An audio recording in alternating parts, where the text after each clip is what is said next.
Like most events in 2020, the annual Brighton and Hove Pride event had to be postponed this year, but we weren't about to let that stop us producing something special for people to watch from the safety of their own homes, online and on a number of local TV channels across the UK.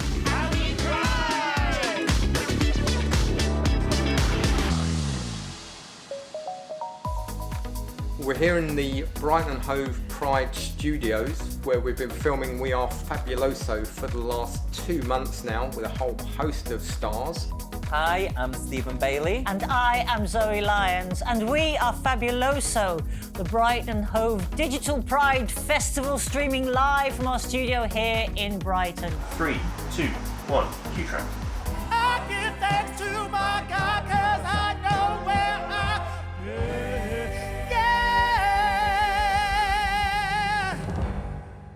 We've just come to the last weekend. We're currently streaming our last show at the moment. We've put out 12 hours of live stream over the weekend.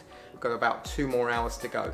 Once we'd realised we weren't actually be delivering the actual festival itself, there was 2 objectives. One, to actually raise some money for the Rainbow Fund, but also probably to occupy the creative minds, and have a project to focus on. So we actually converted our office in Brighton, where we normally have our production for Pride, into a TV studio, and worked with partners who normally would deliver our stage screens and other technicians from the park, and produce We Are Fabuloso, which was over 12 hours of content, which we're really, really proud of, and it's very successful working with YouTube.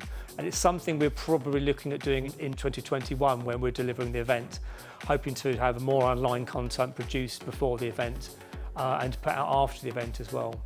When I first came along and looked at this space, it was the offices for Brighton and Hove Pride, and in the space of a few weeks we converted this into a studio space for We Are Fabuloso, putting in a full lighting rig, painting things, changing the flooring, and this has been our home now for the last 3 months.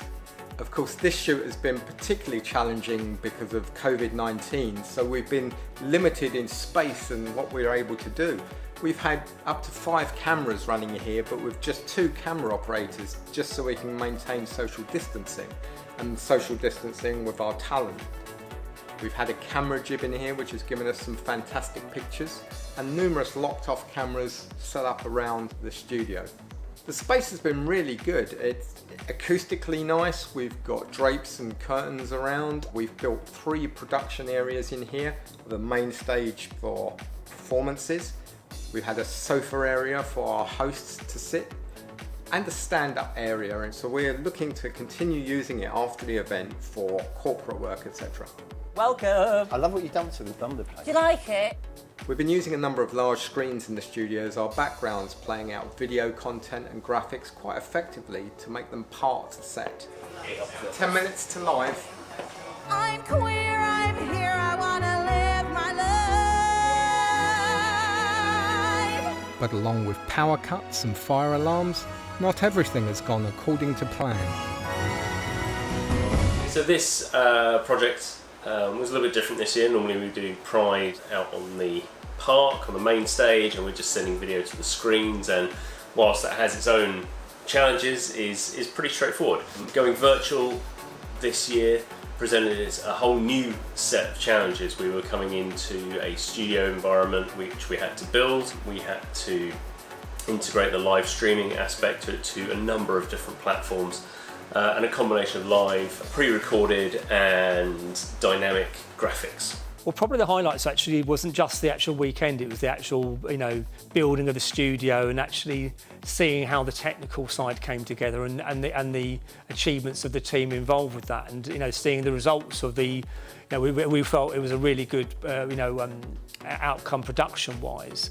I guess from the weekend, it's actually looking back at some of the amazing acts we've had at Brighton Hove Pride and some of the epic, footage we've had from this, from Preston Park where we hold the Pride Festival.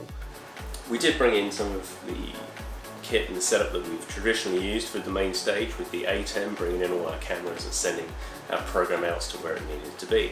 We also brought in a vMix Pro setup to do some more structured VT playback and all the graphics, overlays, social media, straps, etc. And then alongside that, we also had to cater for remote participants. We integrated Zoom into our setup. Some of the quizzes where we had a number of competitors, a number of players in that quiz that we could split into breakout rooms and get them on individual screens in their right teams. We had to obviously reload the audio to and from each of those and get them able to talk to each other, which traditionally with breakout rooms you can't do, so by using a couple of different systems we were able to do that. And we also used vMix Call for bringing in some of the one-on-one interviews.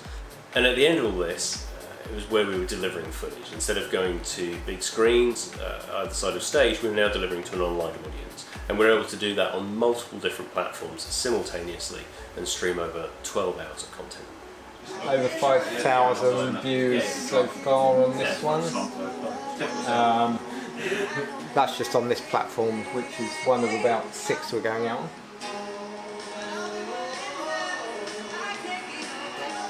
Four hours in now, still got an hour and a half to go yet. Fingers crossed. With the streams going out to multiple platforms, we had a whole team of people just working on social media. Yeah, I'm moderating YouTube, Twitch, Facebook Live, the website, and then streaming all the socials to the ticker live on screen. It's Pride, everyone's happy to be here. Exactly. On this job we're normally in the park putting visuals up on the screens either side of the stage, and if anything happened there, the audience is still there, the band is still there, it's going to play, so the show would still go ahead. What's been quite different for us under the COVID situation here this time is that our audience is at the end of the internet, so streaming is our primary focus on this. So I've tried very much to build in resilience into the setup that we've got. We've specifically put in a 100 meg upload connection in here for this job, and we've got connected to that a LiveU unit, which is also bonding across to cellular modems and a Wi-Fi connection to spread the load across those, so that if any one of those points fails, the signal will still go out.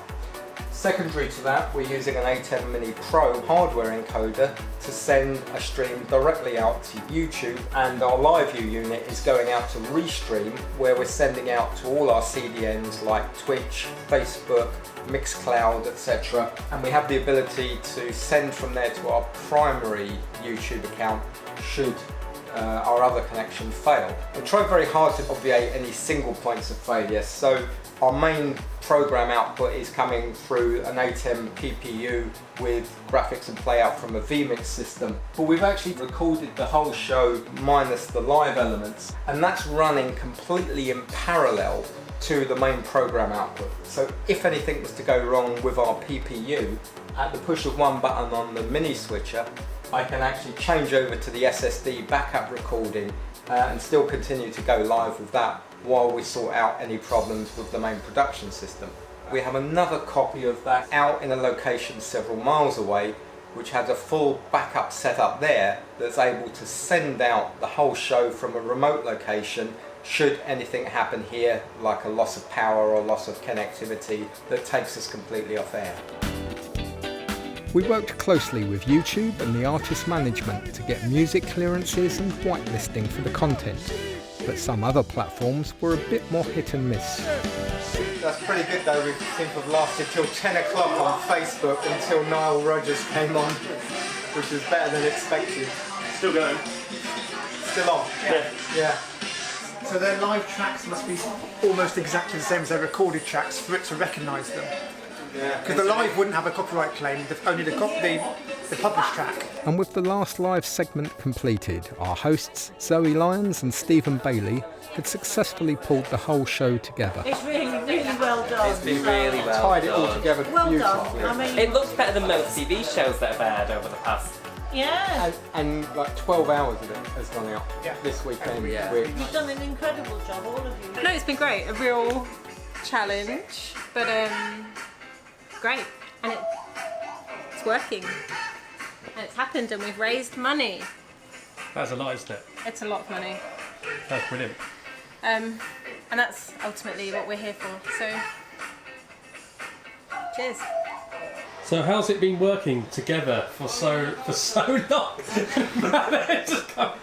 Always fun, always stressful, and always enjoyable by the end of it, and a great experience.